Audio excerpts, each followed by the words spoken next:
Happy Hump Day, everybody. I had a bunch of questions about pricing and how do you deal with cheap customers? How do you deal with the competition?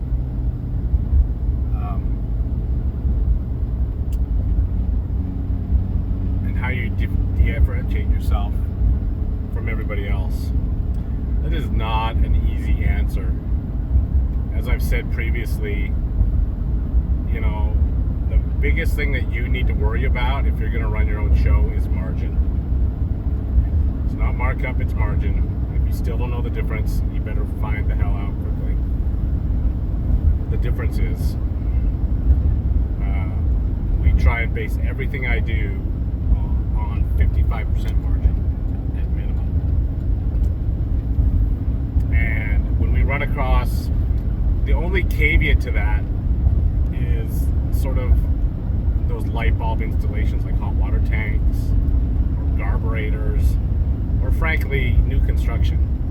The reason I haven't done new construction since 2012 is, from my point of view, there's no money in it.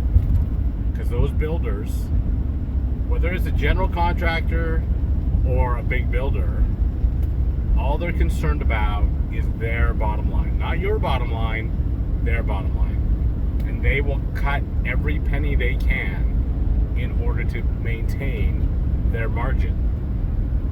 And so, as with most people, when you start out in the business, that's the easiest, most natural path to take is new construction. I do think that's dropping off significantly. I don't know why, because of the housing crisis we have here in Canada, but that's what's happening. It's because the houses are so unaffordable. Nobody can buy them because of there's a variety of issues.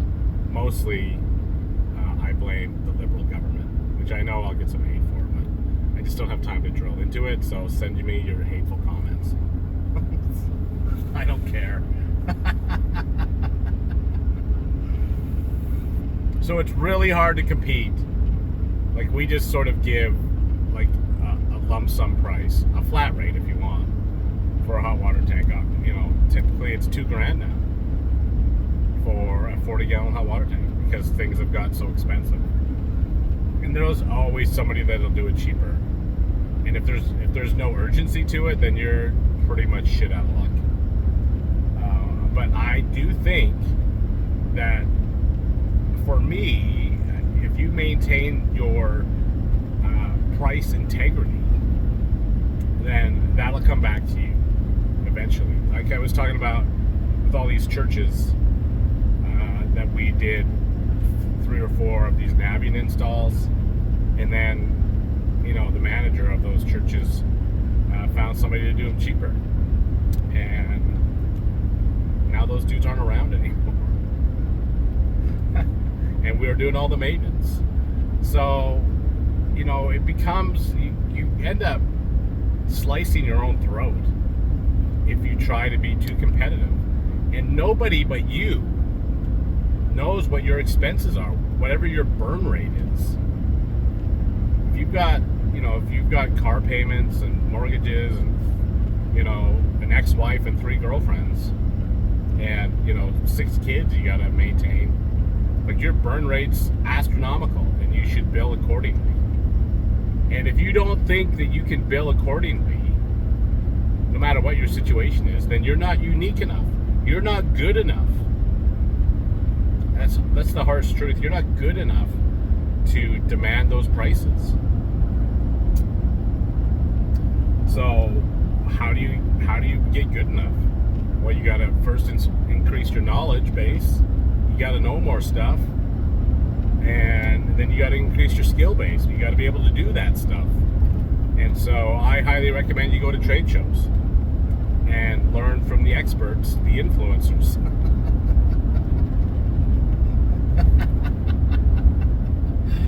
Don't do that. There's nothing to learn at the trade shows.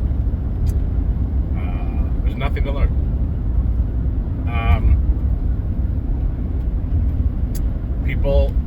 things to network, which I do find, I don't even know what that means. I go for networking. So, I know like 4 plumbers in Texas. I know probably a half dozen on the East Coast of the U.S. I know a couple out in Nova Scotia and Halifax. I know a bunch in BC. I know some in California. I know a couple in Utah, Oklahoma. Which is great, but how does that help my business day to day? I don't know how it helps it. I mean, it gives you some sort of sense of community that you're not doing this crazy job all on your lonesome. But from a business perspective, I don't know. I don't know what it does for you. So, pricing. So if you really want to be, if you want to demand the prices and expect the prices that you want to meet your burn rates, then you got to become a better tradesperson. That's the bottom line. It's not about entirely marketing or software, or those are all sort of appendages to you. But in my estimation, your business software is like your middle finger. It's great to have, and it's you should have it. But is it like I could lose my middle finger tomorrow, and it would be painful for a while, but I would learn to live without it and be perfectly fine and perfectly healthy and perfectly effective. So I don't think those things are like absolute necessities. You are what runs that business, and you're the one that needs to inspire your team. You're the one that needs to entice your clients to come to you, and you're looking for that repeat business. Part of the reason that we don't do hardly any advertising at all is because 90% of my business is repeat. We work for the same customers over and over and over again, and we do that because we've built up those relationships of trust and responded at 2 o'clock in the morning or 2 o'clock in the afternoon. And our service and our effectiveness is exactly the same. And so that's how you build your brand. You don't build it with a logo. You don't build it with a spectacular website. Again, those are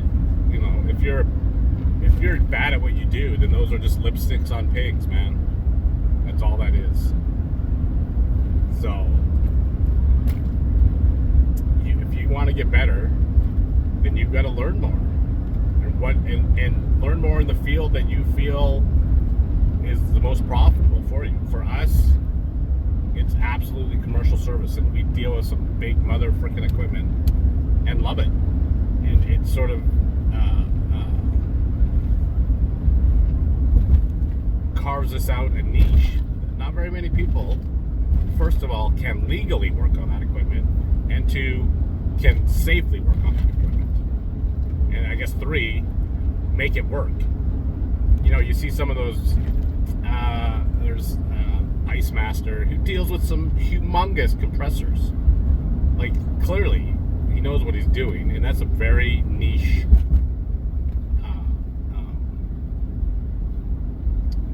place to be in the business, which is great, and that dude will never be out of work, ever. So if you want to make more money, if you want to demand the prices that you want, then you've got to make yourself more unique. And I think, in my estimation, the only way you can do that is to either become smarter and more skilled, and open up become more talented in a variety of different fields, so that you can provide those services to your customer, so they don't have to go elsewhere to get that work done. As usual, although that's a pretty calm, my thoughts, not yours, but that's where it is. Don't go to the trade trade shows because you won't learn shit. You'll get drunk and probably get crabs.